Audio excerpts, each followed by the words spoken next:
Hello friends, রোশনাই এপিসোডে সবাইকে স্বাগতম।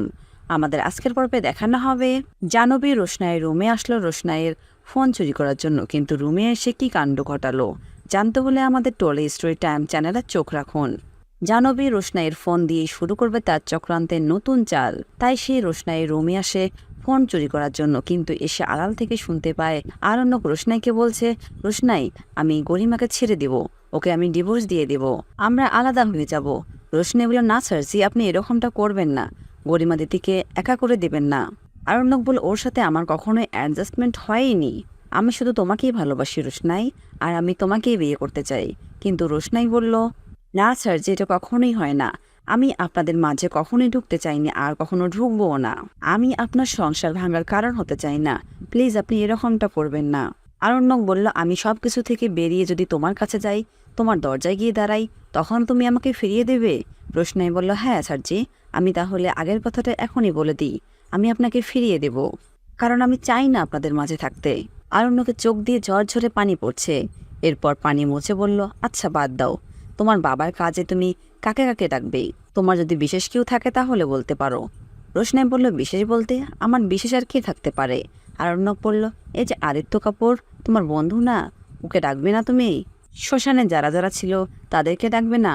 রোশনাই বলল, আমি কাউকে ডাকার অবস্থায় নেই স্যারজি, আমার মন মানসিকতা ভালো নেই। এরপরে আরণ্যক পেছন ফিরে তাকিয়ে দেখে দরজার আড়ালে দাঁড়িয়ে আছে জাহ্নবী। আরণ্যক বলল, কি ব্যাপার মেম সাহেব, তুমি ওখানে দাঁড়িয়ে কি করছো? জাহ্নবী বলল, না তেমন কিছু না, ঠাম্মি আমাকে পাঠালো রোশনাইকে কিছু কথা বলার জন্য, ও চুলে তেল দিচ্ছে কিনা, চুল আঁচড়াচ্ছে কিনা, নিরামিষ খাচ্ছে কিনা, এগুলো বলার জন্য। এরপর আরণ্যক রুম থেকে বের হয়ে যায়। জাহ্নবী রোশনাইয়ের ফোনের পাশে গিয়ে দাঁড়িয়ে বলল, রোশনাই মাঝে মধ্যে একটু বাহিরে বেরিও, সব সময় রুমের ভেতর থাকলে কি মনটা ভালো থাকে? একটু বাইরে বের হও।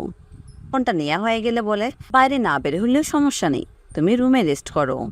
এই বলে ফোনটা চুরি করে সে নিয়ে যায় গরিমার কাছে। তারপর আদিত্যকে মেসেজ করে, হাই আদিত্য। আদিত্য রোশনাইয়ের মেসেজ দেখে রিপ্লাই দিল, হ্যাঁ বলো। জাহ্নবী লিখলো, আমি তোমাকে একটা কথা বলতে চাই। আদিত্য বলল, হ্যাঁ বলো, কি বলবে? জাহ্নবী লিখলো, আমার এই ছোট জীবনে আমি অনেক কষ্ট পেয়েছি, তাই আমি এখন নিজেকে সেটেল করতে চাই, আর একমাত্র তোমাকেই পার্টনার হিসেবে পাশে চাই, আর আমার বাবাও মারা যাওয়ার আগে তোমাকে এই কথাটা বলতে বলেছে। এই মেসেজ দেখে আদিত্য রিপ্লাই দিল, রোশনাই তুমি কি এগুলো ভেবেচিন্তে বলছো, রিয়েলি বলছো? তারপর আদিত্য রোশনাইয়ের ফোনে কল দেওয়া শুরু করলো, কিন্তু জাহ্নবী কলটা রিসিভ করলো না, কেননা আদিত্য বুঝতে পারবে যে এটা রোশনাই নয়।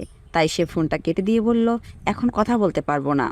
এদিকে রোশনাই রুমে তার বাবার ছবি বুকে নিয়ে কাঁদতে কাঁদতে বলতে লাগলো, আমি এই কেসটা তুলে নেব বাবা, যখন তোমাকেই পেলাম না, তুমি যখন হারিয়ে গেলে, তখন আমি এই কেস নিয়ে লড়ে কী করবো? আমি চাই না সুরঙ্গমা মুখার্জি আমার মা হোক, আমার মা সুদর্শনা, আর তুমি আমার বাবা। আর এই কথাটা আড়াল থেকে আরণ্যক শুনতে পায়। এরপর রোশনাইকে বলে, রোশনাই তুমি এগুলো কি বলছিলে, তুমি এটা কেমন কথা বললে, কেন তুমি কেসটা তুলে নেবে? রোশনাই বলল, কেসটা যদি আমি তুলে না নিই তাহলে কি বাবা আমার কাছে ফিরে আসবে? বলুন না স্যারজি। আরণ্যক বলল, তোমার বাবা ফিরে আসবে না ঠিকই, তবে একটা কথা ভুলে যেও না রোশনাই, এই কেসটা তোমার বাবাই শুরু করেছিলেন। অন্যদিকে জাহ্নবী আদিত্যকে মেসেজ করলো, আদিত্য তোমার থেকে বড় বন্ধু আমার আর কেউ নেই। তখন আদিত্য রিপ্লাই দিল, আচ্ছা তুমি আরণ্যককে ভালোবাসো না? এখন জাহ্নবী কি উত্তর দিবে জানতে হলে আমাদের টোলে স্টোরি টাইম চ্যানেলের পাশে থাকুন, আর আপনাদের সুন্দর মতামত আমাদের কমেন্ট বক্সে কমেন্ট করে জানাবেন। ধন্যবাদ।